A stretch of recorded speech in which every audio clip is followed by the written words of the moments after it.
Telephone করলে এক লাফে দৌড়ে মিটিং এ যাও, আর যখন ধ্যান দরবার ঠিক হয় না বাইরে এসে ফেসবুকে পোস্ট করো। আমাদের সাথে এই তারা আহ্বান জানিয়েছিল। এসব স্টুপিডিটি তোমাদের বন্ধ করতে হবে। যখন মিটিং কল করে তোমরা জাতির উদ্দেশ্যে কেন বলো না? আমাদেরকে ক্যান্টনমেন্টে ডাক দিয়েছে, আমাদেরকে সচিবালয়ে ডাক দিয়েছে, ছাত্র নেতারা ক্যান্টনমেন্টে গিয়ে বৈঠক করেন, অমুক জায়গায় গিয়ে বৈঠক করেন। আরো ব্যাক করে দল তোমাদেরকে এই বাংলাদেশের একক মালিকানা কারা দিয়েছে? আজকে অনেকে হম্বিতম্বি দেখান। আজকে কথিত ছাত্র নেতারা ক্যান্টনমেন্টে গিয়ে বৈঠক করেন, অমুক জায়গায় গিয়ে বৈঠক করেন। আরো ব্যাক করে দল তোমাদেরকে এই বাংলাদেশের একক মালিকানা কারা দিয়েছে? ক্যান্টনমেন্টে বৈঠক হয়, তোমরা বলতে পারো না আমরা এককভাবে মিটিং করতে পারবো না, আমরা এককভাবে বৈঠকে যেতে পারি না। কারণ এই বিপ্লবে বাংলাদেশের অসংখ্য রাজনৈতিক দল অংশগ্রহণ করেছিল, বাংলাদেশের ছাত্র জনতা অংশগ্রহণ করেছে।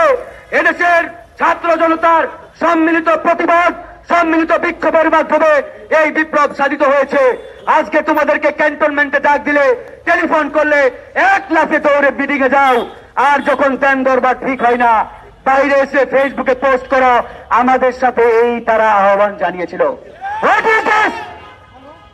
এসব স্টুপিডিটি তোমাদের বন্ধ করতে হবে।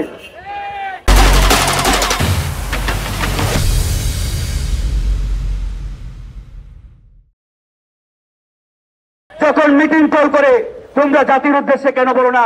আমাদেরকে ক্যান্টনমেন্টে ডাক দিয়েছে, আমাদেরকে সচিবালয়ে ডাক দিয়েছে, আমরা যাব কিনা জনগণ মতামত দেন। এরাই বলে তারা নাকি জনগণের প্রতিনিধি, তারা নাকি একমাত্র দাবিদার। তাহলে ওই ক্যান্টনমেন্টে হাসনাত সাজিদরা যখন যায়, তারা কি জনগণের মতামত নিয়ে যায়? আপনাদের মতামত দিয়েছে? যাওয়ার আগে বলেছে জনগণকে? বলে নাই। হয়তোবা সেখানে তাদের ধ্যান দরবার ঠিক মতো হয় না, এরপরে এসে জনগণের সামনে নিজেদেরকে ধোয়া তুলসী পাতা বানানোর জন্য তুলে ধরার চেষ্টা করে। প্রিয় বন্ধুগণ, আমাদের বক্তব্য একবারেই পরিষ্কার।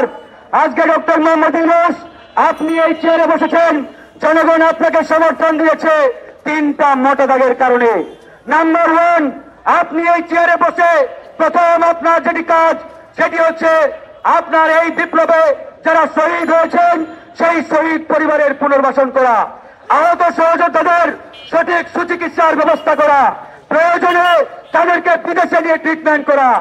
একমাত্র গণ অধিকার পরিষদ এবং গণ অধিকার পরিষদের সভাপতি বিপিন নুরুল হক নূর স্পষ্ট করে বলেছিলেন, এই সংগ্রামে এই বিপ্লবে যারা আহত হয়েছেন এদের প্রত্যেককে 50 লক্ষ করে ক্ষতিপূরণ দিতে হবে। আর অন্য কোন দল এই বিপ্লবে আহত সহযোদ্ধাদের পক্ষে এরকম বললি কোন কথা বলে নাই। বন্ধুগণ,